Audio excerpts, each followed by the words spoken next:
Hello, I'm Sunny. The word of today is 药.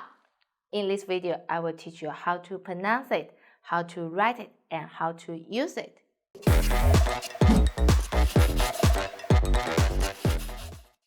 First, let's read together. 药. So pay attention here. Is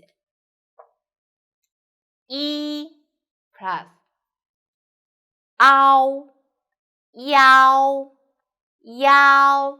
So, but when you write, we need to write like this. 腰. So, first tone. 药. Very good. Now, let's write it. 我们一起写。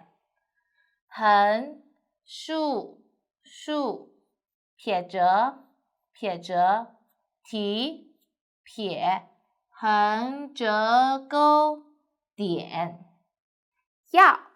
药 means medicine. Eat medicine. 吃药. Or if the medicine is a liquid, we say drink medicine. 喝药.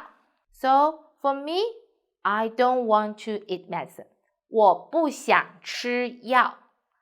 Okay, that's all. If you like this video, please like it and share it to your friends. Thanks for watching. See you next time. Bye bye.